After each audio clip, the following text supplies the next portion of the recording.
बाहर से चूना है, अंदर से एकदम मुर्गी खाना है। विद्यालय की यह परिस्थिति है। यहाँ पर शौचालय भी इस तरह से पड़ा हुआ है जो उपयोग में नहीं है। मैं राधेश्याम पांडे आपको अवगत कराना चाहूँगा कि इस विद्यालय की देख रेख, सुरक्षा व्यवस्था जो भी है वह सुचारू रूप से नहीं है। यहाँ रसोइया हैं जो बच्चों का भोजन बना रही हैं, लेकिन वह 3 और 4 बच्चों का भोजन बना रही हैं। मैं इसी क्रम में आपको कुछ लोग यहाँ पर हैं मौजूद, मैं उनसे पूछूंगा कि अब विद्यालय इस परिस्थितियों में कैसे चल रहा है। अकेला एक अध्यापक क्या क्या करेगा। हाँ सर बताइए, आप इस विद्यालय के बारे में कुछ बोलिए। सर यहाँ पर जो है बच्चे हैं जरूर, लेकिन 4-6 हैं और विद्यालय एकदम ध्वस्त होने वाला है। बताइए सर कैसे चलेगा, ज़्यादा दिन तक चलेगा नहीं। अच्छा, आपका क्या नाम है? कन्हैया लाल। कन्हैया लाल जी का कहना है कि विद्यालय जो है ध्वस्त हो चुका है। बरसात में जब पानी बरसता है तो पानी जो है कमरों से बह करके और बरामदे के फर्श पर रेंगता है, बहता है और यह जर्जर हो चुका है। और जर्जर होने के कारण से इस विद्यालय में हमेशा जो है घटना दुर्घटना से वंचित नहीं है, क्योंकि जिस विद्यालय का साज सज्जा या छत सही न हो या जो भी बच्चे हैं यहाँ सुरक्षित न हो, मैं इसी क्रम में अपने यहाँ के नियुक्त अध्यापक जो भी हैं गुरुजी, उनसे कुछ बात करूँगा। गुरुजी, आपकी क्या परेशानियाँ हैं, जरा सा कुछ बोलें और हमें बताएं। यहाँ विद्यालय के सामने एक नलका लगा हुआ है कि जो नलका बिल्कुल चालू नहीं है, वह ध्वस्त है और ध्वस्त होने के नाते एक दूसरे जगह से बच्चे जो है पानी लाते हैं और पीते हैं। हमारा नाम जोखना देवी। अच्छा जोखना देवी, आप बताइए बच्चे लगभग कितना रोज आ जाते हैं? 4 बच्चे, 5 बच्चे, 6 बच्चे, 10 बच्चे ऐसे आते हैं। अच्छा, इनका कहना है 4 बच्चे, 6 बच्चे, 10 बच्चे लगभग इस तरह से आते हैं और डेली भोजन बनाया जाता है, मेन्यू के अनुसार बनाया जाता है। चलिए ठीक है। आपका क्या नाम है? निशा देवी जी, आप बताइए, आप भी रसोइया हैं? हाँ। मास्टर साहब से कोई परेशानी आपको रहती है? हाँ सर जी, हम लोग 12 बजे तक खाना बनाए, माथ धोए के छुट्टी पाते हैं, 3 बजे तक रहते हैं। आप 3 बजे तक क्यों रहती हैं? सर जी जब बैठावत हूँ तब रही पर। अच्छा, आप मतलब गुरुजी की सहयोग में, गुरुजी अकेले हैं, उनके सहयोग में आप जो है यहाँ अपना समय देती हैं। इसके लिए आपको बहुत बहुत धन्यवाद है। अगर गुरुजी के सहयोग में आप समय देती हैं तो बहुत अच्छी बात है और होना भी चाहिए। लेकिन आपका नियम है कि आप भोजन बनाएं और भोजन बनाने के बाद बच्चों को खिलाएं, माजे धुएं रख करके आपकी ड्यूटी समाप्त हो जाती है। लेकिन अगर व्यवहार के रूप में मास्टर साहब के व्यवहार के रूप में अगर आप कार्यक्रम करती हैं तो बहुत बहुत ही धन्यवाद आपको है। और आइए आगे बढ़ते हैं, गुरु जी से कुछ बात करेंगे। यहाँ का कमरा जो है बाहर से पूरा ध्वस्त पड़ा हुआ है। बाहर में कोई रंगाई पुताई नहीं, अंदर कोई रंगाई पुताई नहीं है, बाहर में रंगाई पुताई है कुछ जो देखने के योग्य है, लेकिन अंदर से कमरा बिल्कुल ध्वस्त है। गुरु जी 1 मिनट समय दीजिए हमको, बस 1 मिनट दीजिए सर। हाँ नहीं बताएंगे? हेलो गुरु जी, सर मैं आपसे बोल रहा हूँ, जब 2 मिनट दीजिए। गुरुजी से मैं कुछ जानना चाहा, कुछ पूछना चाहा। गुरुजी लेकिन एकदम बोलने से कहने से इनकार हो गए कि हमें कुछ कहना नहीं है। इस नाते नहीं कहना है कि यहाँ की जो भी व्यवस्था है बिल्कुल ही जर्जर और दयनीय है, जिसके बारे में गुरुजी बिल्कुल कुछ बोलना नहीं चाहते। शौचालय की भी प्रक्रिया वही है, शौचालय भी ढंग से नहीं है और यहाँ पानी पीने की कोई व्यवस्था नहीं है। बच्चे इधर उधर भटक करके पानी को पीते हैं। पूर्व माध्यमिक विद्यालय परमेश्वरपुर विकास क्षेत्र नाथनगर जनपद संत कबीर नगर के कुछ ऐसे विद्यालय हैं जहां पर अध्यापक एक है, या तो वह विद्यालय बंद है, कागज में चल रहा है, या तो वहां एक अध्यापक है जो 2-3 बच्चों को लेकर के अपने नौकरी को रखा रहा है। मैं आज संत कबीर नगर जिले के अंतर्गत शनिचरा बाबू स्कूल पर मैं मौजूद हूँ और यहाँ की जो भी रूपरेखा है वह यहाँ की एक इंचार्ज अध्यापिका हैं, उनसे मैं लूँगा। यहाँ की स्थिति इतनी बदतर है, इतनी बेहाल है कि इस विद्यालय नाम से अगर इसको संबोधित किया जाए तो बहुत दुखदाई है। पूर्व माध्यमिक विद्यालय शनिचरा बाबू, जनपद संत कबीर नगर, न्याय पंचायत गजाधरपुर, विकास क्षेत्र नाथ नगर। मैं यहाँ मौजूद हूँ और मैडम से यह जानना चाहूँगा कि मैडम, क्या यहाँ पर कितने बच्चे उपस्थित हैं, कितना नामांकन है, यहाँ पर भोजन इत्यादि कैसे बनता है? आप विकलांग हैं तो आप किस तरह से आती जाती हैं यहाँ पर? यहाँ ग्राम प्रधान जो है आपकी क्या मदद करते हैं? मैं इसी शब्दों के साथ उनके पास पहुँच रहा हूँ जो यहाँ की इंचार्ज हैं। वह अपने मुखों द्वारा अपने बयान देंगी और बताएंगी सर यहाँ क्या क्या परेशानियाँ हैं। आपका क्या नाम है? मेरा नाम सुमन लता देवी है। अच्छा, सुमन लता देवी जी, आप किस सन से यहाँ पर हैं? सन 2016 से। सन 2016 से यह पोस्ट हैं और इनके साथ कोई और अन्य साथी नहीं है, ये अकेली हैं, अकेली इंचार्ज हैं और यहाँ कोई और अध्यापक नहीं है। मैं इस क्रम में एक बात बताना चाहूँगा कि पैर से विकलांग हैं, चल फिर नहीं सकती हैं और न इधर उधर जा सकती हैं। तो इस क्रम में अगर जिले के बेसिक शिक्षा अधिकारी या ब्लॉक के बीओ अगर यहाँ एक अध्यापक और नियुक्त कर दें तो इनको मदद मिलती रहेगी और ये विद्यालय परिपूर्ण ढंग से चलता रहेगा।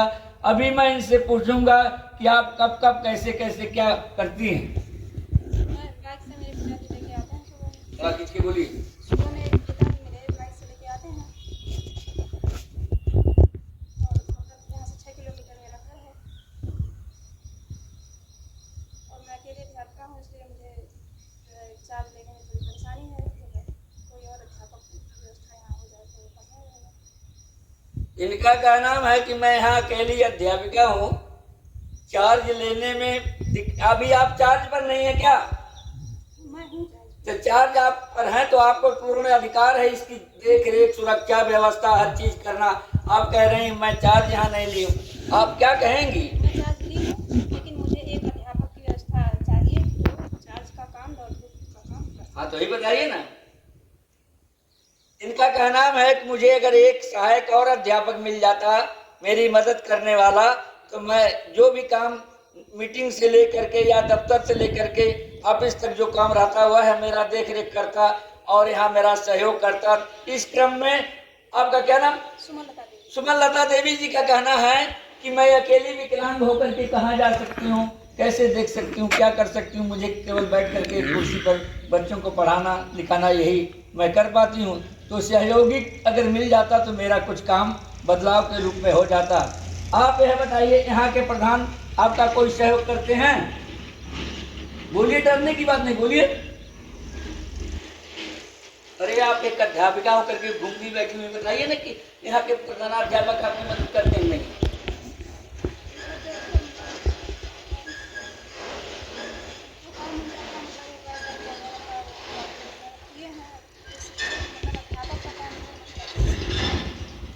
मैं आपसे पूछ रहा हूँ कि आपका सहयोग करते हैं कि नहीं? क्या क्या आप सहयोग उनसे चाहती हैं वह बताइए ना। आप प्रधान से क्या सहयोग चाहती हैं? जो अपना काम है वो करते हैं। अभी तो आपके पूरे फाटक ओटक सब टूटे हुए, फर्श और सब टूटा हुआ, विद्यालय की रंगाई पोताई नहीं है और प्रांगण में इसके सारे मतलब घासें लगी हुई हैं, पूरा फील्ड जो है इस तरह से ध्वस्त पड़ा हुआ है। तो क्या इसके बारे में आपने प्रधान को कभी सूचित किया? या जो भी यहाँ रहता है सामान?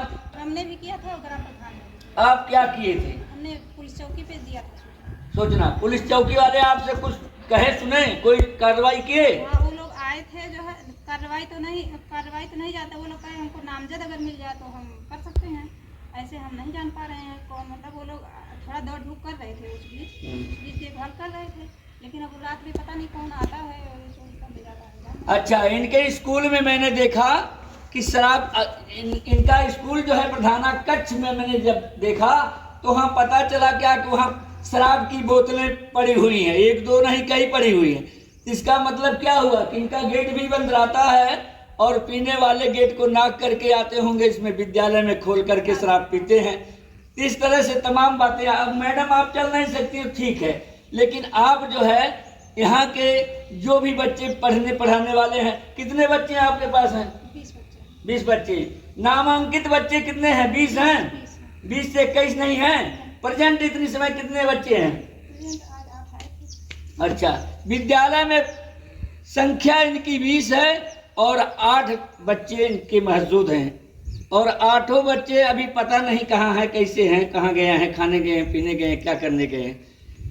और इस विद्यालय में क्या, और मैंने देखा कि एक अध्यापिका विकलांग बैठी हुई है अकेले कुर्सी पर, और यहाँ का रख रखाव भी गड़बड़ है। यहाँ पर कोई कुर्सी मेज नहीं है, एक टूटी हुई कुर्सी और एक पुरानी कुर्सी है, और काठ की 2 कुर्सियाँ हैं, जबकि रख रखाव के लिए सरकार इतना पैसा देती है।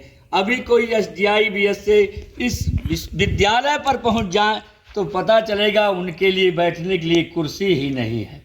मैं इसी क्रम में जिले के जिला बेसिक शिक्षा अधिकारी से अनुरोध करूंगा, प्रार्थना करूंगा, यहाँ के BO को मैं लिखूंगा, बताऊंगा, कहूंगा कि BO साहब, अगर मेरी आवाज़ आपके कान तक जा रही है तो इस पूर्व माध्यमिक विद्यालय शनिचरा बाबू पर जो अध्यापिका विकलांग पोस्ट आपने कर रखा है, उनकी मदद के लिए एक सहायक अध्यापक की व्यवस्था करें, जिससे यहाँ के ग्रामीण अंचल के आने वाले बच्चे आराम से, आसानी से पढ़ सकें और शिक्षण कार्य अच्छे ढंग से हो सके। और इस विद्यालय की देख रेख करने वाला कोई अध्यापक जब हो जाएगा तो यह कार्यक्रम बहुत अच्छे ढंग से हो जाएगा।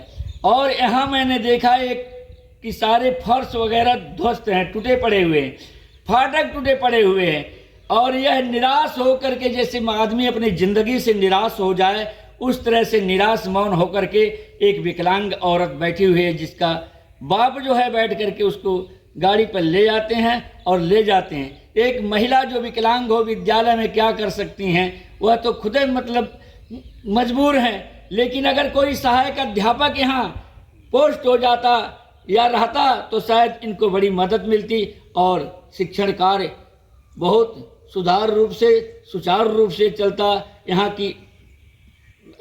की जो भी दाई हैं खाना बनाने वाली, वह भी नहीं प्रेजेंट हैं और खाना बना करके यहाँ से चली गई। मैं इसी क्रम में इनके पिताजी से पूछूंगा, क्या पिताजी आप इनको डेली ले जाते हैं? हाँ, हम इनको डेली लेके आते हैं, लेके जाते हैं। हाँ, आपका क्या नाम है? राम भरत पांडे। राम भरत पांडे जी इनके पिताजी हैं। यह डेली अपनी बच्ची को लेकर के आते हैं, पहुंचाते हैं और उसके साथ रहते हैं। विद्यालय बंद होता है तो अपने घर लेकर चले जाते हैं। आप बताइए, आप क्या चाहते हैं? मतलब बच्ची को इतना परेशानी है, अकेली है, क्या चाहते हैं? हम भी चाहते हैं कोई अध्यापक यहाँ रहे जो इनकी कुछ मदद कर सके। इनका कहना है कोई और सहायक अध्यापक हो जाता तो इनकी मदद करता, और इस नाते यह अकेली है, कुछ कर नहीं सकती है। आपका नलका चलता है कि नहीं चलता है? चलता है। इसी परिस्थितियों को देखते हुए मैं इस विद्यालय पर पहुंचा,